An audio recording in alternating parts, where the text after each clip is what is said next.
It's Wednesday. You all know what that means. It's time for another episode of Life in the Movies podcast. I'm one of your co hosts. My name is Ryan Cam. Thank you so much for tuning in. This week, Jacob and I are going to be continuing our coverage of Iron Fist Season 1, and we'll be talking about a thing that has been somewhat relevant, kind of bouncing off of The Flash's opening week, which went about as well as blue ice falling out of an airplane. Superhero fatigue. It's going to be a fun discussion, but first I have to introduce my co-host, Jacob Martin. Jacob, how are you, good sir? I am doing well. It's been a good week so far. I'm officially done with at least school for the first semester. I'm officially on summer break, which is really good. I think I've done well on all the classes, and it's been good getting to, I guess, kind of enjoy the week and not have to worry about getting all the assignments done. So it was kind of refreshing after a while. Yeah, absolutely. But before we get into the episode proper, there's some house cleaning to take care of. First and foremost, next week's Life in the Movies will be a live stream because, and I can't believe I'm saying this, it's the July preview, and it will be a live stream, and that's going to be Wednesday, the 28th of June at 9 p.m. Eastern Standard Time. So do stop by and say hello. We will be previewing, I should say, all of the July movies. July looks to be a pretty loaded month with a little movie called Oppenheimer and a little movie called Barbie coming out in the same weekend because Warner Brothers wanted to spite Christopher Nolan. I'm not kidding. That was the reason why they made that decision. But it's going to be a ton of fun. And then also one more piece of business. This coming Wednesday, as this episode does drop Wednesday night at 9 p.m. East, I'll be joined by my good friend Matt Wyatt from the Matt Wyatt channel. We'll be doing a Flash open spoiler discussion.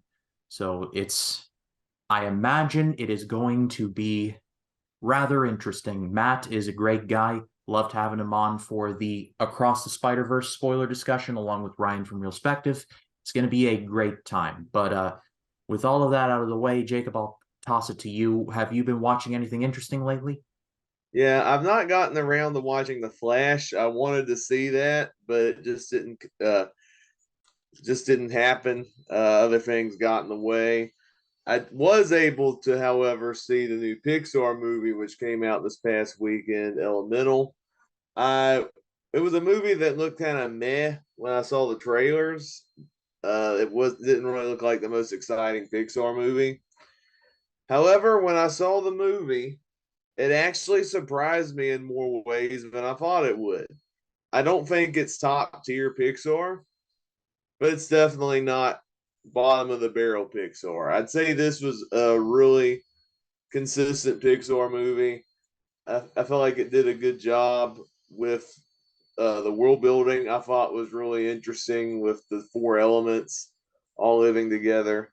There was a really touching family story that I really got into, kind of diving into a little bit of the immigrant experience and the main character trying to figure out where she wants to go in life, whether she wants to continue the legacy of her father or kind of do her own thing while still keeping the respect of her father.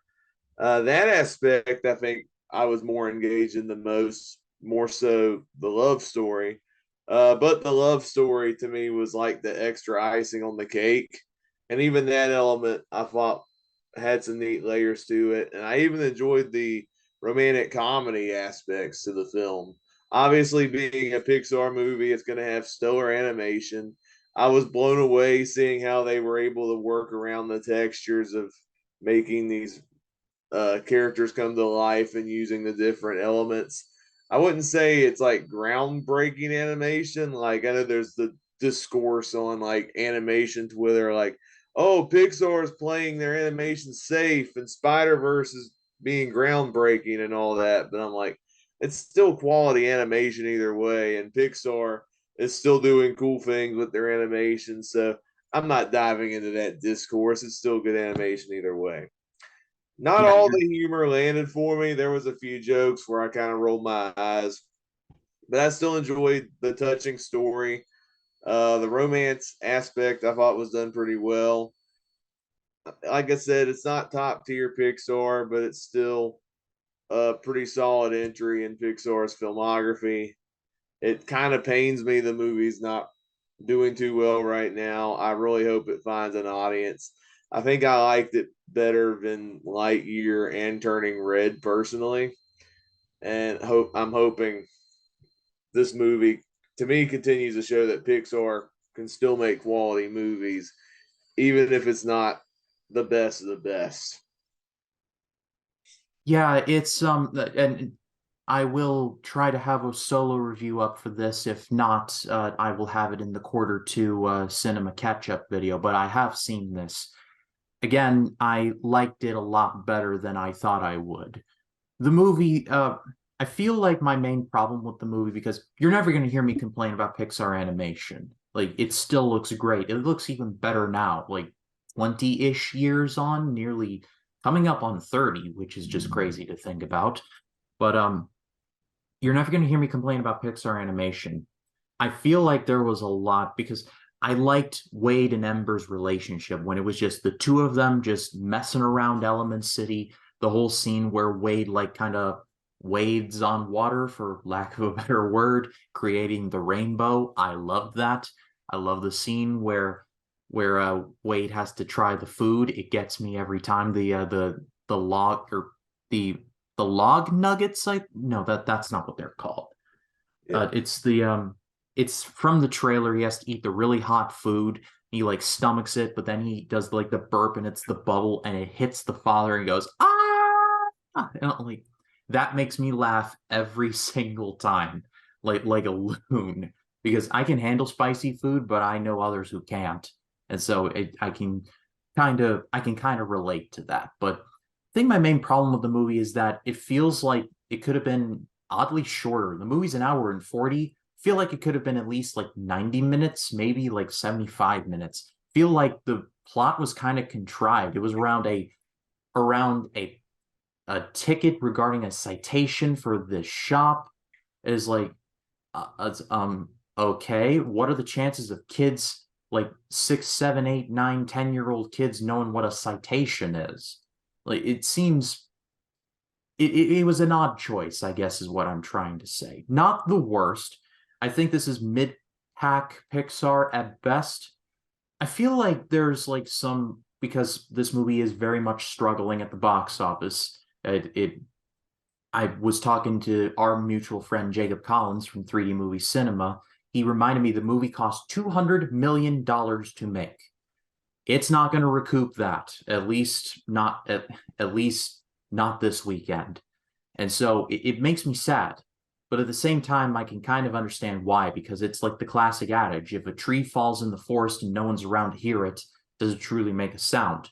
I have heard nothing marketing wise regarding this, like no promotions, no really anything of any kind. I've seen lower thirds on ESPN, but I mean, okay, fine. But I mean, it feels like this felt more like an obligation for Pixar to make rather than an actual passion project. And I'm not trying to insult it. I'm just saying what I feel, I guess. I do feel like the film was a passion project for its director because I actually found out the director, Peter Sohn, uh, based the movie loosely on his personal life story and relationship with his parents. So I feel like there was some passion put into the film. I just don't think Disney did this movie any favor with its poor marketing and releasing it the same weekend as The Flash. And I think that's what hurt the movie more than anything else. Well, as we'll talk about in the main event for the evening, the Flash didn't do so hot either, but let's cross that bridge when we get there. Have you seen anything else interesting lately? That's the newest release I saw. Other movies that I recently watched. For an upcoming celebrating Disney video, I rewatched another Pixar film, and that is Cars. Cars, I think, gets a bad rep from some people. Some people are like, "Oh, Cars is just the easy, money grubbing Pixar movie where they sell all the Cars toys." And I get it; it's not a top tier Pixar movie. Like, I can't say I would put it in the same league as Toy Story or The Incredibles or Finding Nemo or anything like that. but I still have a soft spot for this movie. I remember when it came out, I really enjoyed the film. I liked all the characters. I thought the film was funny, but now watching it as an adult, I think I appreciate a lot more of the life lessons that the movie has. Where even though it's a familiar story, you got like your arrogant character who has to learn to humble himself and appreciate the finer things. I actually like that trope, and I actually do really like the message of the movie with the character Lightning McQueen, who was the hot shot. He was arrogant, he was a jerk face, but then he learns to appreciate all the finer details in life to where he becomes a better person by the end of the movie. And even I think this is I think it executed its message very well, like to where you have the big final race, and uh, we all know how this movie ends, where McQueen gives up what he was hoping for just to help out another racer finish his last race. I thought was actually a very kind of an emotionally cathartic way to wrap up the movie. Besides that, I like the animation, the soundtrack. I mean, the soundtrack is iconic with Rascal Flatts' "Life is a Highway," which was a staple when I was a kid when the film came out. I like the voice cast with Owen Wilson as Lightning McQueen. Larry the Cable Guy as Mater. People dog on Mater, but he's really good in the first movie. And you got to also give credit to Paul Newman as Doc Hudson, who did a fantastic job playing such a jaded character who has a second shot at life. I really enjoy the first Cars movie. In my opinion, it's the best of the three Cars movies, and I will die on the hill saying the first Cars is a good Pixar movie. I remember a period of time where I didn't like this movie. I was kind of a teenager, so it there is that. But you know, I've been itching to rewatch this movie for quite a while because I feel like Cars in general, except for Cars 2, that movie is not good. I feel like the Cars movies in general just get hated on way too much. I think I think the first Cars movie, it's the best of the trilogy. There's no getting around that. Like you said, Life is a Highway is just a banger of a song. I was actually just humming it in my head when you were talking about it, Jacob. It's that good. By Rascal Flatts. Real Gone by Sheryl Crow was another good one. Also, the classic songs like Shaboop or Shaboom. I can't remember who Yeah, sings that. shaboom. I can't remember who sings that, but that's another good scene. And yeah, it's a story of the arrogant guy gets thrown off and basically has to learn a bunch of lessons. And it's kind of similar to movies like Groundhog Day. That's a pretty relevant guess, but the ending of this movie is actually quite solid because, like you were talking about, McQueen is nearly going to win the Piston Cup. The older driver, the King, Strip Withers, I think his name is. He Yeah. get the Richard Petty car. He gets wrecked, and it's a really bad wreck. I remember watching it as a kid, thinking like, "What?" Because I was a big NASCAR fan as a kid, so when cars flip like that, it's not good. Thankfully, NASCARs are pretty much tanks nowadays, so if that happens, there's roll cages, there's neck braces and safety equipment to where it's not as bad a landing. It looks a lot worse than it actually is, thank God. But when Lightning McQueen like pushes him across the finish line. He says, "Oh, an old friend once told me it's just an empty cup." Like that's just a great scene right there. Larry the Cable Guy is a very nice man. He is a very funny man. He does a lot of good things for a lot of people. I attended a comedy show where he did some stand up that donated all the profits to a charity run by my local police department. He's a good man. He ruined Cars too, but that'll be another discussion for another time. He's very much very much the Vegemite of the Cars movies. You either love him or you hate him. I like his comedy, I like the guy, but he's better in small doses. I guess that's my point. Yeah, I do like a lot of the first Cars movie. I think if you haven't seen it in a while, I do think it's worth a revisit personally. I don't think it's near as bad as what some people make it out to be. In fact, when I rewatched it, it actually went up on my Pixar ranking a little bit when I rewatched it. I think it's a really strong outing in Pixar's library. It's not like top 10, but it's like I think close to top 15 when it went up in my ranking. Yeah, it's interesting. Like I said, I've been itching to rewatch this movie for quite a while. So I feel like I did a Pixar ranking at the end of 2020, and I feel like I've been itching to do another one on the channel because I feel like that one's a bit out of date, especially with Luca and now Elemental, and what was the other one between Luca and that one? Lightyear, and there was Turning Red. Thank you, Lightyear and Turning Red.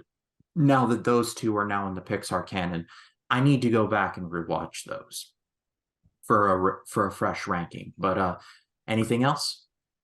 The other one that I've watched, this is a movie you've probably never heard of.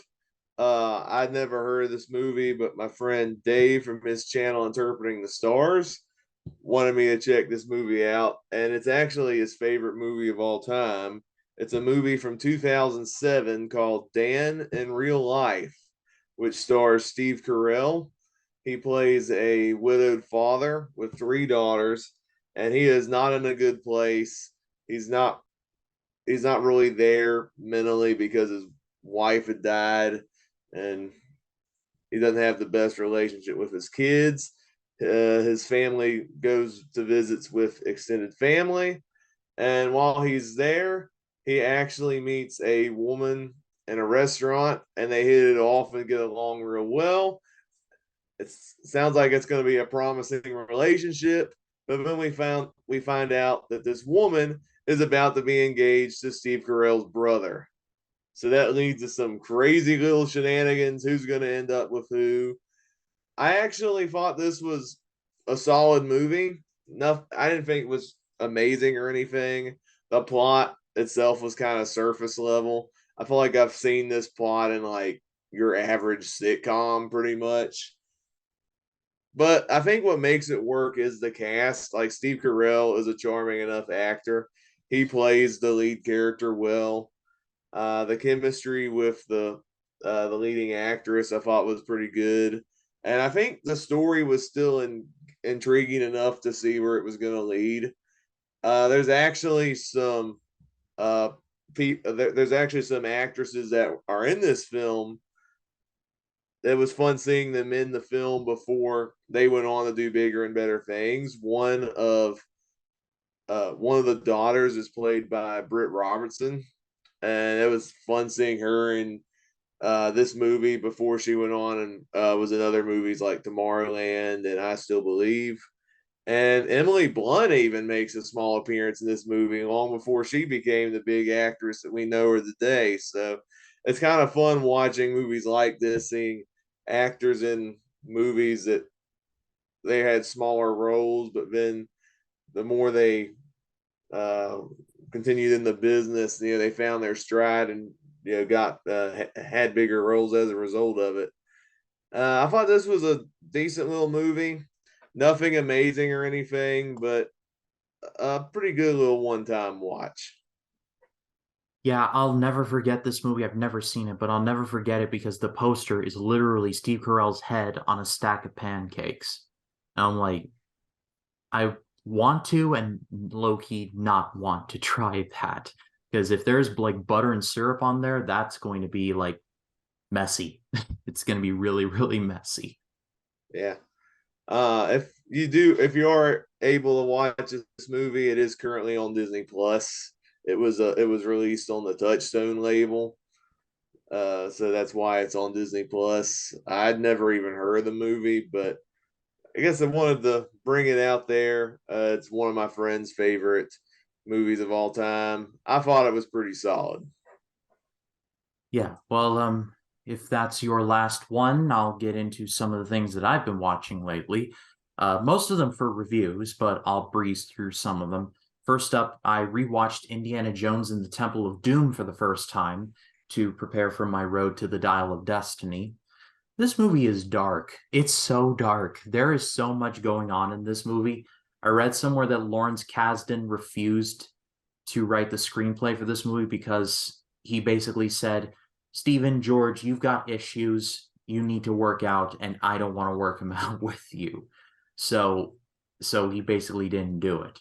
It's still a good movie though. There's still a lot of like character going on in the background and just it's just way too over the top. And it would get more over the top with Kingdom of the Crystal Skull, but I'll get to that in a minute. And yeah, Indiana Jones and the Temple of Doom. I can see why people say it's their favorite, but it's just not my favorite. And also, cheap plug. I forgot to plug this in the housekeeping segment. Jacob is going to be joining me to this coming Thursday to review Indiana Jones and the Last Crusade, and that's my favorite of the whole series. So stay tuned for that. I rewatched Wallace and Gromit: The Curse of the Were-Rabbit for discussing DreamWorks over on Jacob's channel. I love that movie to pieces. It was so much fun. Thank you, Jacob, for doing that every month with me. It's always a good time. I rewatched Isle of Dogs for the first time since I saw it in theaters for my Road to Asteroid City, my Wes Anderson film series. And I wouldn't put this on the same level as Fantastic Mr. Fox, but this movie is far better than I remember it being. And I liked it the first time. I thought it was even better the second time. I'm not going to lie and say that there's some stuff where I was like kind of creeped out. Like there's a stop motion kidney transplant in that movie. Yeah. like when like as soon as like Wes Anderson got away from the Roald Dahl stuff and was like, I've got stop motion now, I'm just going to do some gory stuff with it. And there's dogs that fight over trash. Like it's kind of violent at times. But the animation is beautiful, the cast is awesome, the story is actually quite nice. I think it's one of the more underrated of Anderson's filmography. I watched The Flash and Elemental in theaters. Kind of underwhelmed on Elemental, but I still thought it was good. The Flash, I have a review up on the channel for it. It's a mess. That's the best I can describe it, but I don't want to talk about it because if I do, then I'll start talking about spoilers, and I don't want to do that because there's a chance that you watching might not have seen it yet, and I know Jacob for a fact has not seen it yet, so I will not say anything. But it is a mess. That's where I will leave it. And then to round things off, I have been slowly rewatching along with my Disney canon rewatch the Planet of the Apes sequels because I've never seen those. I've watched for the first time Beneath the Planet of the Apes and Escape from the Planet of the Apes, which is number 2 and number 3 after the original Planet of the Apes. And not going to lie, these movies were better than I thought they would be. Beneath the Planet of the Apes is very weird. It's got Charlton Heston in the movie for 20 minutes because he didn't want to commit to being a long-term character in the movie. And he ends up pulling the nuke that destroys the Earth. Sorry for spoiling it in case you all haven't seen it, but like the Earth gets destroyed at the end of this movie, and it's just that would never happen today, but there you go. The creature effects are still really good. There's interesting concepts. Like I said, better than I thought it was going to be, but it's also just kind of there. However, the sequel after that, Escape from the Planet of the Apes, I thought was really good. It basically works as an inverse of the first Planet of the Apes, where the apes are actually kind of greeted rather in friendly manner. They're shown around Los Angeles, they're given nice clothes. It's all well and good, but then one of the scientists is like, yeah, these guys are probably going to be our overlords in a few thousand years, and we need to put a stop to that. And so it's an interesting case of there's actually a pretty good interaction in the movie between the president in the movie and the scientist, where the president is like, yeah, however, what if they just don't? And like we just leave them alone. And so it's an interesting movie. That's what I will say. It is way too underappreciated. It's very underrated. These movies are these movies are weird because I think with Rise, Dawn, and War for the Planet of the Apes, everyone just thinks, oh, this was what Planet of the Apes was this whole time. It's like, no, it was kind of like the MCU in terms of its continuity, people coming, going, the continuity being mostly held together. So I think Escape from the Planet of the Apes is quite underrated. Yeah. I will end it there. Yeah, I've not seen any of the sequels to the original Planet of the Apes. I've seen the original Planet of the Apes. It's a terrific movie. I love Charlton Heston in that movie, but for some reason, I guess because I'd never heard the best things about the sequels, I never really had an itch to see those movies. But I'm glad you got some enjoyment out of them. That makes me kind of want to check them out sometimes. Yeah, you should. They're a lot of fun, especially for Roddy McDowall. He does so much with the role of Cornelius and later Caesar in Conquest for the Planet of the Apes. He's like one of the only actors I know that has ever played a father and a son in like same person playing the father to the son. Like you get what I mean, right, Jacob? Yeah, I get what you mean. Great. Well, I pass it off to all of you. What have you all been watching lately? Let us know in the comments. Love to read what you have to say. All right, well, Jacob, it's time for some Iron Fist. It's time for season 1, episode 6, called Immortal Emerges from Cave. Kind of subpar title, but there you go. Fun fact, this episode was actually directed by RZA from the Wu-Tang Clan, and I didn't realize it until preparing for this. Danny receives an invitation like no other. Colleen and Claire face a difficult choice. A worried Joy confronts her brother. And Madame Gao is revealed, even though Madame Gao was already well known in this universe. I don't know, it was dumb to keep her in the shadows, but I think this episode was actually pretty solid, Jacob. What did you think? Yeah, I thought this episode was pretty enjoyable. That's a first. The other ones have been up okay to very lackluster at worst, but this one wasn't bad. I think this one had like a focus on what it was trying to do, which was Danny Rand confronting the Hand and facing these different challenges. And I actually enjoyed all three challenges in the film or in the episode. There were some interesting layers to each of them. You could definitely feel the challenge and the conflict. And I think, and this is the first time where I truly understand Danny Rand's kind of center between his duality of him and the Iron Fist. We see him having these conversations with his master. He's able to have communications with him, and it's. I always felt like those were some interesting conversations that really propel the episode and the decisions that Danny makes, especially up to the end when it comes in the conflict. The other storylines, I guess I could have done without. It kind of messed with the pacing of the Danny plot. I'd say the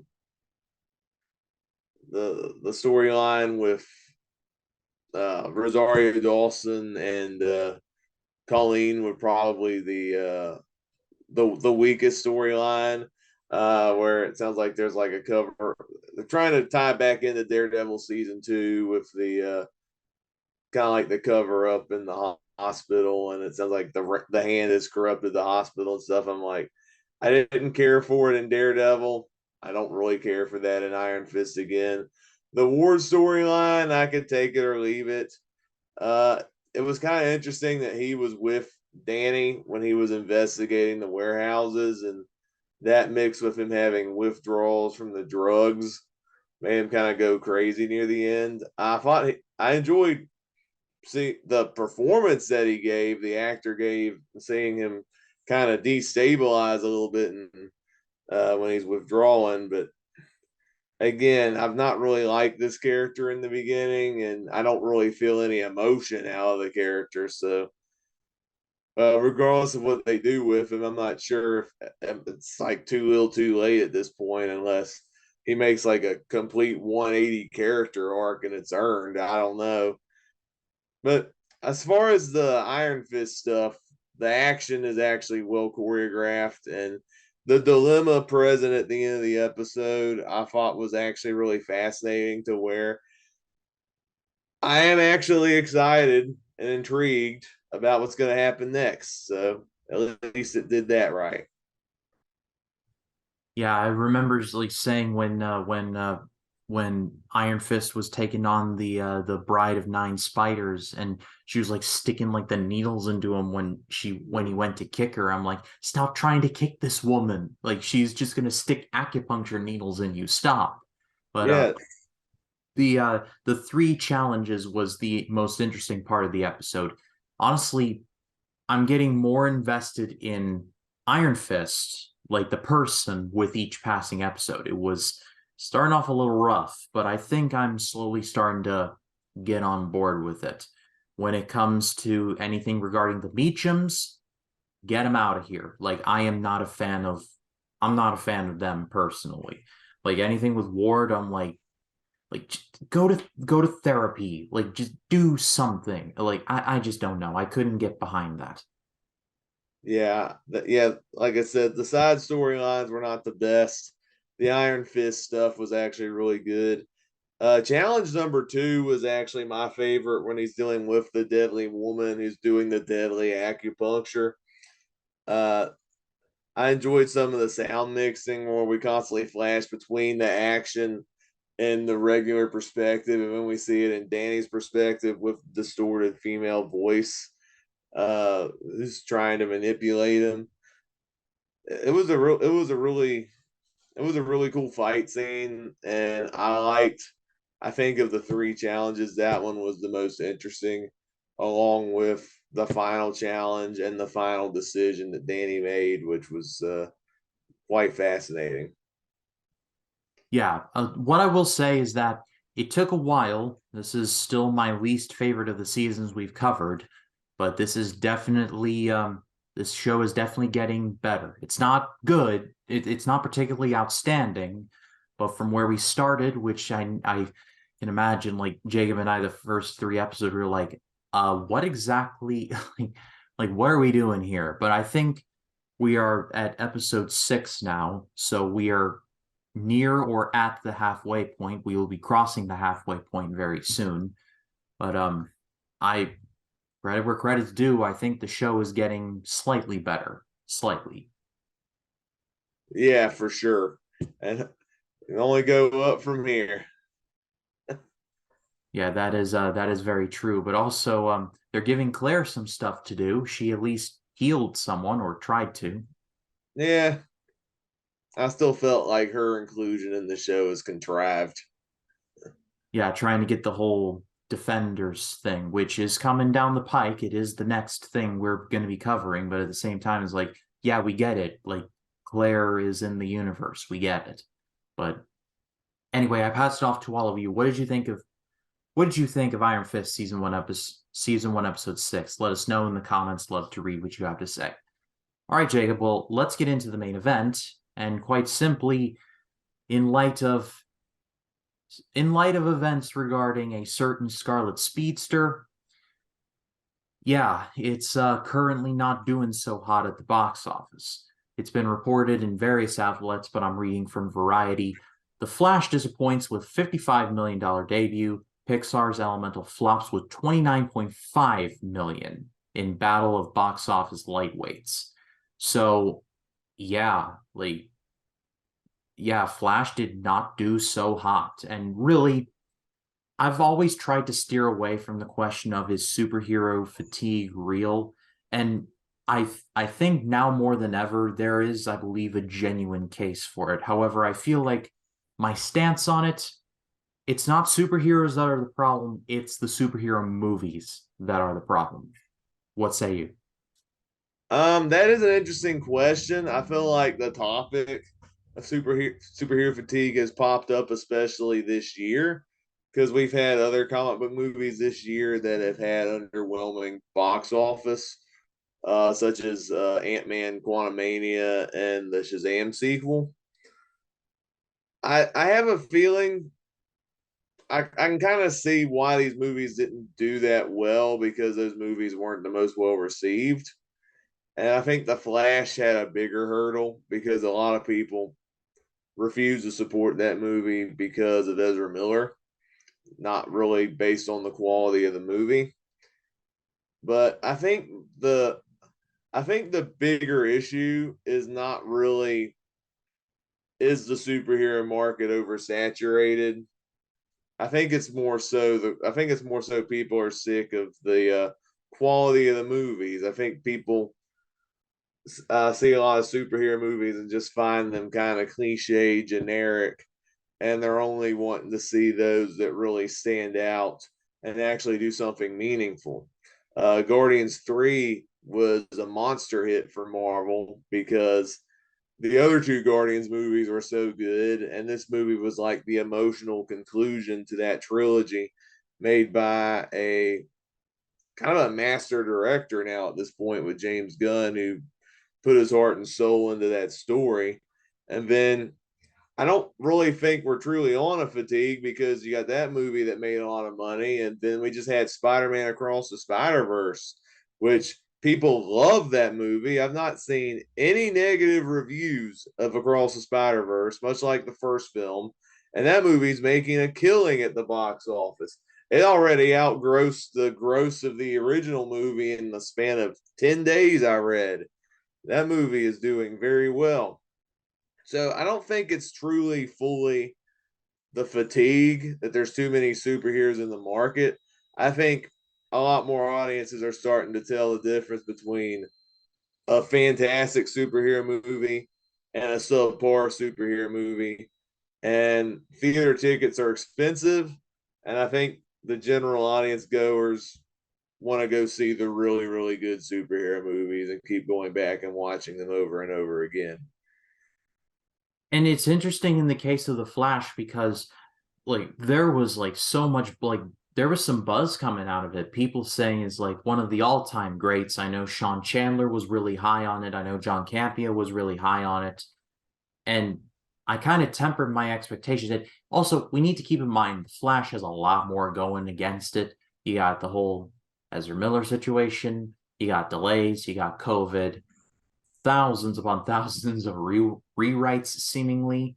So, yeah, it is important to remember that Flash is a symptom rather than the problem itself, I think. I don't think I'm too off base, Jacob. Um, yeah, that movie did have a lot going for it, but I figured because the film had such huge publicity going for it, there were a lot of people that saw the film early, and some were hyping it up as one of the best comic book movies ever made. I thought the film was going to at least make over 100 million. I thought the film was going to make a killing at the box office this weekend, but when I saw the numbers, I was like, wow, I feel so bad for because I want to root for DC more. Say what you will about the DCU, but I've enjoyed a lot of their movies. Yeah. I will defend Zack Snyder's films. I love the Wonder Woman movies, especially the first one. I thought uh, Birds of Prey was pretty good. James Gunn's Suicide Squad was outstanding. There's a lot of good movies in that universe. And it's sad that because people don't trust the DC brand anymore and they keep wanting to change things behind the scenes, uh, it really shows in the box office. Whereas Marvel, even though I feel like they peaked at Avengers Endgame, people are still going to see the Marvel movies. They trust that brand. Whereas DC, it's like, I don't know. I don't know what it is. It makes me curious what Blue Beetle's gonna do and what Aquaman 2 is gonna do, and hopefully DC will be back on the right track again because they got James Gunn's got that new Superman movie that he's working on. Hopefully that film, when it resets, is going to be the film that brings DC making the big bucks again. But I don't know. It's a very odd time for the DC studios right now. I personally think Blue Beetle is doomed, but I think that's another interesting conversation for another time. I think when it comes to superhero fatigue, I've been thinking about this question for a while now, and I feel like there's been genres that have been oversaturated in the past, like the noir genre was like everywhere in like the 40s and 50s, and now we get like maybe one, two noir films a year, and that's being super generous. I think the last noir type film we got was Marlowe earlier this year, a movie that no one saw except for me, apparently, and I thought it wasn't that bad, but that's another story for another time. The Westerns were everywhere until the early to mid 70s, and then they just kind of died off. We get a Western every now and again, but Again, it's very rare. So I don't know. I don't think superhero movies are going to end up like that, but it feels like there is like the trend is certainly there. And I think another factor I've been thinking about is that subpar comic book movies are not just limited to like the past couple of years. You think about stuff like Spawn, you think about like stuff like Batman and Robin. Those came out in 1997. So keep that in mind also. Like 20-ish years ago, there was still subpar comic book movies. So I think it really is just, it's not about the genre, it's about the quality of the genre, if you will. Because remember, after 1997, 1998, we got Blade, 2000, we got X-Men, and we were off to the races again. Yeah, I think it's interesting. I think the comic book films in the past, some of the early ones, with the exception of like maybe Superman and Tim Burton's Batman, were not really that good. I'd say probably if I had to say in the last few years, what are the worst comic book movies? Like the three I would tell you are the Green Lantern, Four Stick, and the Justice League cut. Those are all garbage movies. But 9 times out of 10, there's usually good effort put into these comic book movies, whether the ones that are just there for just to have good popcorn entertainment, or the ones that go above and beyond and stand out and do something fresh for the genre. And I think there's always going to be a market for, even if superhero movies aren't as popular as they were 10 years ago. I think if you have the right people telling the right stories, there's still going to be good movies made in the genre. Even with when you talked about Ryan with the westerns, we don't get as many westerns as we used to, but somebody will still put out a good western, and it'll be a great movie. Like when the Coen brothers remade True Grit back in 2010, that's a fantastic movie. Really amazing western. I think if superhero films end up in the way of the western, and yet people still want to make a superhero film, a great movie is still a great movie. Yeah, you're absolutely right on that. And keep in mind also that in years where there was like a superhero movie drought, let's just say like early to mid 90s, we were still getting movies like The Rocketeer. We are still getting movies like Batman Mask of the Phantasm.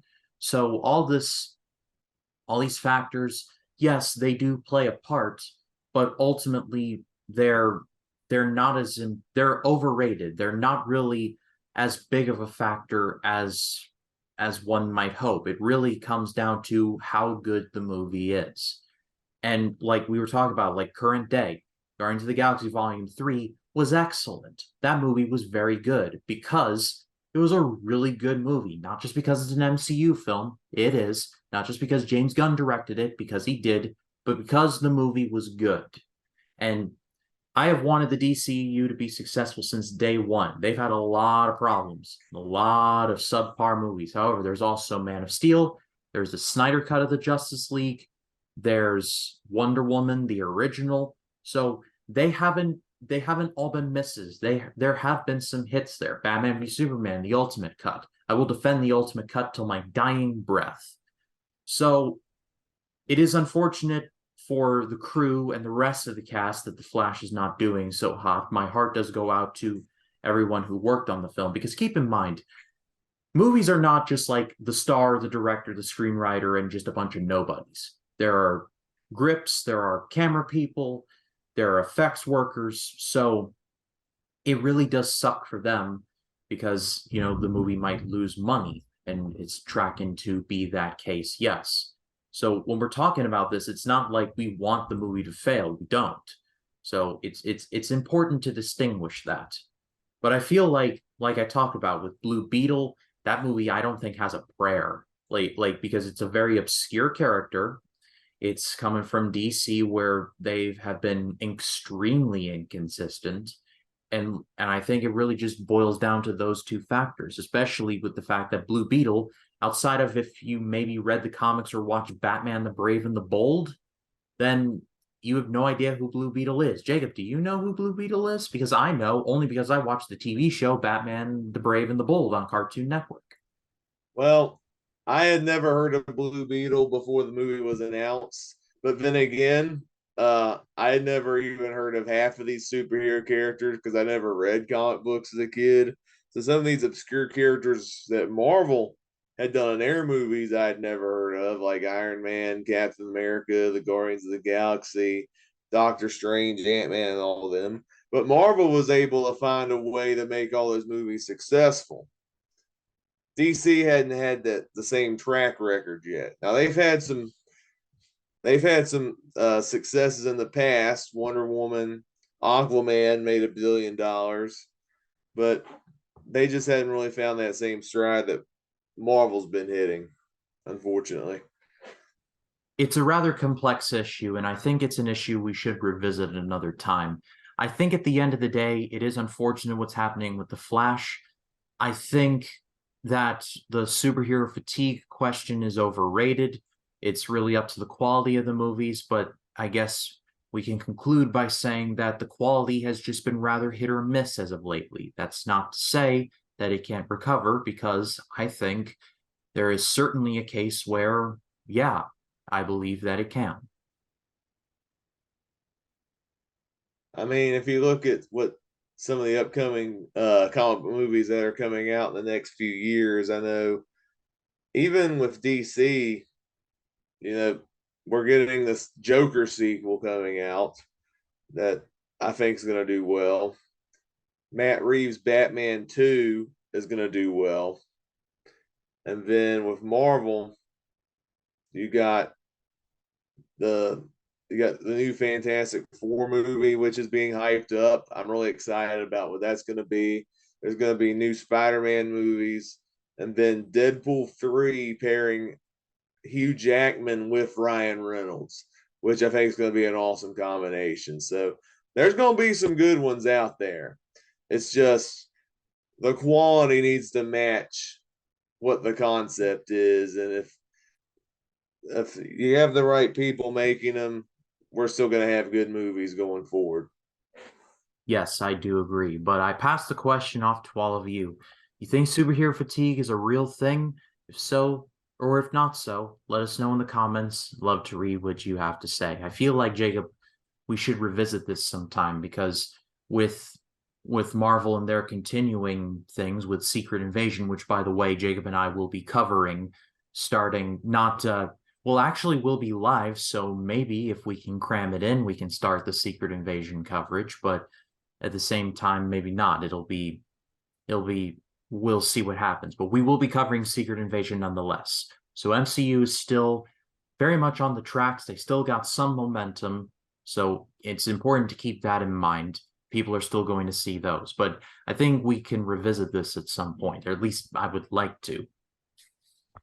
Yeah, for sure. Especially depending on what these other movies end up doing in the future. I think, but especially DC. I'm curious on what the box office for Blue Beetle and Aquaman is going to be like. Yeah, without a doubt. But again, pass off to you. Let us know in the comments. Love to read what you have to say. And that is it for another episode, Jacob. It is a privilege to do this with you every week. Looking forward to the July preview. But until then, tell the people where they can find you. Well, they can find me on Letterboxd, Twitter, and Facebook. And of course, you can subscribe to my YouTube channel. As of this recording, I am 2 subscribers away from 800 subscribers, which that'd be really cool if I get to 800 this week. If you haven't subscribed, feel free to do so. That's kind of a cheap plug, I know. Uh, it was actually, this is dropping on a Wednesday. So yesterday, I'll have done my what I've watched live stream when this video drops, where I talked about some movies that I've watched in like the past month or so. And then after I do that, I'll re-upload what I did on the what I've watched live stream and do standalone videos. I hadn't decided what I'll be premiering this week as far as that goes, but I'll probably do The Great Buster, which was Peter Bogdanovich's last movie he directed, a documentary about the life of Buster Keaton. Probably upload that. I'll probably upload my thoughts on Spider-Man Across the Spider-Verse in a double bill video with Into the Spider-Verse, along with a celebrating Disney video of the very terrible Disney distributed animated movie The Wild. And I also plan on doing a director ranking this week on Peter Bogdanovich, which should premiere on the channel after my review of The Great Buster drop. So be on the lookout for those videos coming soon. Uh, Also be on the lookout for our collab on Ryan's channel on Last Crusade. I enjoyed revisiting that. And Ryan will be on my channel sometime soon for a collab on Mission Impossible Ghost Protocol. So be on the lookout for that on my channel. Yeah, Jacob's channels will be linked in the description. Go give him a subscribe there. Let's get into 800. Like, what are we all doing here? Get this man to 800. Like, why don't you? Let's get into 1,000. Why not? Let's go crazy, in the words of Prince. But yeah, as for this channel goes, I'll be continuing my series on my Road to Dial of Destiny, where Jacob will be joining me to cover Indiana Jones and the Last Crusade. Friday, I will be ending my road to Asteroid City by covering The French Dispatch, and because Asteroid City comes out next week, looking forward to that. And then some new releases, and again, I'll be doing a Flash spoiler talk with Matt Wyatt on Wednesday night, or tonight, at 9 p.m. So a lot of fun stuff coming to the channel, a lot of fun stuff coming to Jacob's channel. That's all for the both of us. For Jacob Martin, my name is Ryan Cam. We will see you in the next one. You all take care.